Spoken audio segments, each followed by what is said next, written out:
Chapter 15. Randy threw open the door of John's apartment and held out a container of fried chicken. "You're indebted to me forever. I brought you dinner." "Perfect." John pulled plates from the kitchen cupboard and set them on the table. Alongside the chicken, Randy opened lids of potato salad and coleslaw. "So how was talking with the chief?" "Pointless."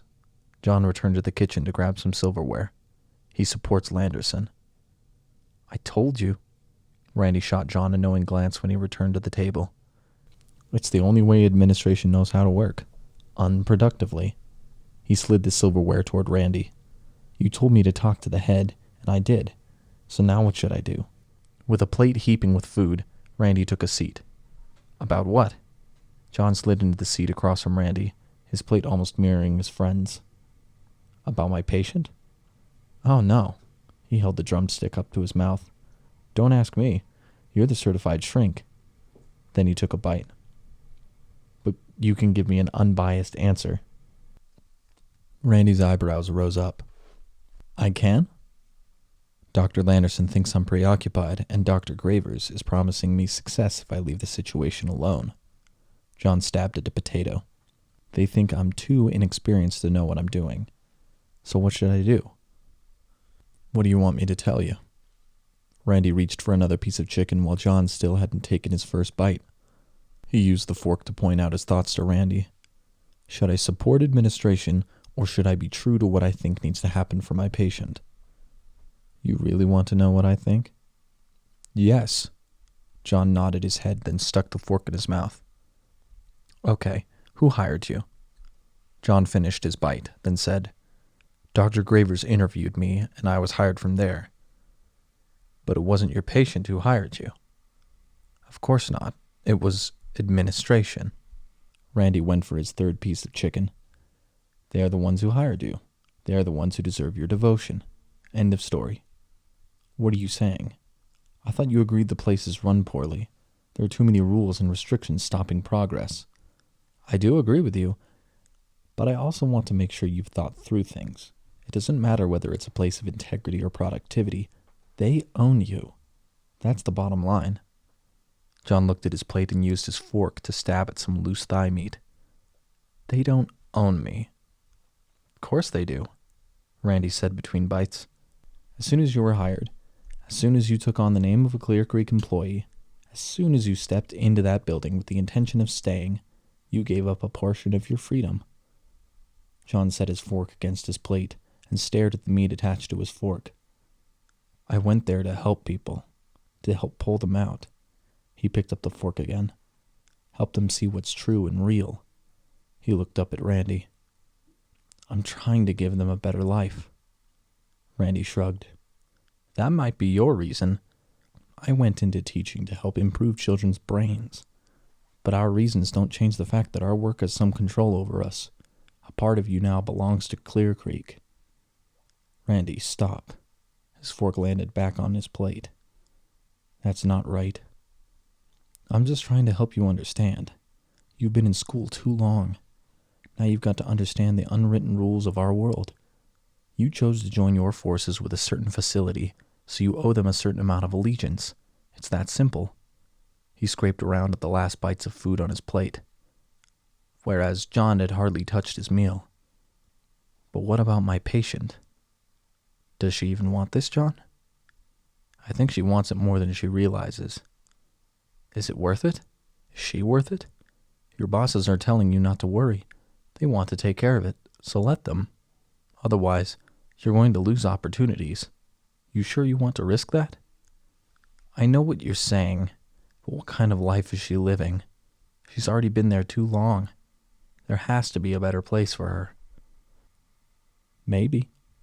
Randy shrugged his shoulders, then turned his attention to the table. He picked up a plastic knife and steered the small chicken bones around his plate. John watched and contemplated Randy's response. Is she worth it? How could he answer a question like that? He picked up a chicken thigh. It mattered to the starfish, he said before taking a bite. The what? After he finished chewing, he said, The starfish. Randy set down the knife and stared at John. What are you talking about? You know, the story about the man throwing starfish. Randy chuckled and rolled his eyes. I have no idea what you're talking about. John finished off another bite and said, While I was in college, my mom sent me stories and poems that were supposed to be inspirational and encouraging. In his high-pitched motherly voice, Randy said, To cheer up Johnny through school. He lowered his voice. Yeah, I remember that. It was sweet. John set down the bone, then slid his plate forward. He'd only eaten half of his meal.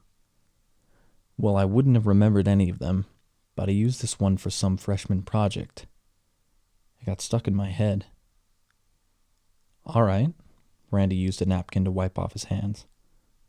Tell me the starfish story. It's about a young man who wakes up early one morning and goes for a walk along the beach. Randy leaned back in his chair. Smart guy.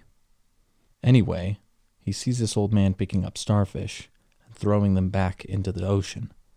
But there are tons of starfish along the beach, so the guy decides to point this out to the old man and asks him why he's spending so much energy on something that's a waste of time. The old man explains that if left in the sun, the starfish will die.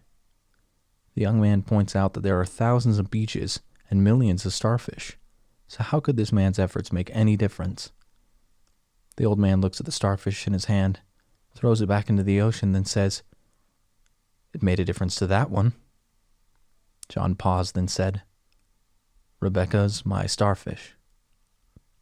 Randy leaned further back in his chair and folded his arms. And what if she doesn't want to get thrown back into the ocean? John stared at his food. She says she does. But does she really? John looked back at Randy. Of course. For me, to work with a student who's not committed or motivated is pure torture. Randy shifted his weight forward and leaned his arms against the table. Hard not to feel like your efforts are a waste. So if everyone at your job is saying let her be, maybe they know something. Really, how much does she want it? How motivated is she? Well, maybe before she was like that. John pulled his plate back and stabbed at the salad. She may have used the system as an escape, but that was before. Escape? How is she escaping? Because. He took a bite and worked through his thoughts. She excused herself from having to face reality. There were only a few ways to try to get out of living, and she found her way. What are you saying? That in order for her to hide from life, she turned insane? John gave his meal one final glance and placed his fork down. I'm not saying all mental illness is a result of people giving up. Then what are you saying? Okay, let me explain it this way. He scanned his apartment, drew in a breath, then looked at Randy and slipped into his work tone. There are a father and son, Eugene and Manfred Bleuler, who are some of the greatest contributors to schizophrenic research. They're amazing because they devoted their lives to understanding the inner world of their patient. Manfred would often say that a healthy life exists within these individuals, even if it is buried beneath their confusion. I feel like it's my responsibility to help these individuals rediscover that healthy life. Randy shook his head. Oh, St. Juan of San Bernardino, off on his noble quest. Too bad genetics decides the outcome. No, I know where you're coming from. Biological factors are important, but they only explain what's happening for about half of the people who suffer from these mental challenges. With his arms still folded, Randy leaned back again. Then what else is happening? Well, there are lots of theories about what causes a person to lose touch with reality. Give me an example. Energy flowed from John's mouth, his mind wrapped up in his professional passion.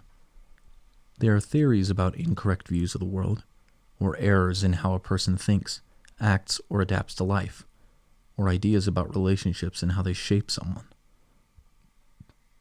But what do you think? I think. John paused, taking a moment to really consider Randy's question. I think anyone who suffers from a mental illness has to go through a very tough course. but I still think there's hope for any of them.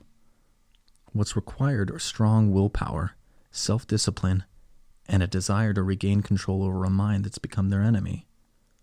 Whoa, Randy laughed. Enemy mind? Well, maybe not their enemy, but certainly not always their ally. Randy tilted his head. A small grin crossed his mouth. So how does a guy go about gaining control? I think for some individuals, the loss of control comes gradually over a period of time. It's due to choices someone makes as they go through life. I think this form of insanity begins very discreetly through giving up on little things here and there. Then when a major disaster comes along, when times get tough, the individual is too weak. Instead of putting up a fight or accepting life, the person finds it easier to escape in some other way. No, Randy shook his head, then reached for a chicken wing off of John's plate. I don't think so. You just described human nature. Who wants to stick around when life gets rotten? It'd be no fun if we had to live through all the garbage. That might be true. Everyone has their weaknesses. What's your escape? Randy asked, then bit into the meat. Mine? Your addiction. I don't know. I do, he said between bites. You know mine? Yep. All right, what is it? Work. Randy set down the bone. You use your work so you don't have to experience things you don't want to. John rolled his eyes. Here we go again. Randy licked at his greasy fingers. I find it ironic that you're on this quest to give your patients a better life, but you don't even have one yourself. That's not true. I'm happy with my life. Really? He used his dirty napkin to finish his cleanup job. Okay, fine, John said. Then what's your escape? You're the psychologist, Randy shrugged. You tell me. John grinned. You have to be in a relationship. It's an addiction for you. That's not fair. He tossed the crumpled napkin onto his plate. I like Lil. I've got every right to be with her. From the day I met you, you've always had to have a girl. You know why? John folded his arms and leaned back. Because you're afraid to be alone. To find out who you are without a female in the equation. You've no idea who Solo Randy is. Ouch. Randy folded his arms and stared back. I think you're afraid to let a girl be a part of your life. You might lose control of your emotions. You might enjoy it. And you might have to give up some of your other addictions. That terrifies you. They both stared at the other. Let's not go through this again, John finally said. Because I'm right. Enough. John turned his attention back to his dinner plate. With his fork, he stabbed at a piece of meat. A clock down the hall ticked off the seconds through the room. Finally, Randy spoke. So who's better off? Probably me. John laughed, lifting some tension. Actually, I think I am. Your work doesn't love you back. Whereas Lil, well, I've got it better. Think what you want to. John kept stabbing at the food. I'm keeping my escape, Randy said. Sometimes it can be extremely rewarding. As can my work. Okay, Randy shrugged. So we both have these few small obsessions that get us through life.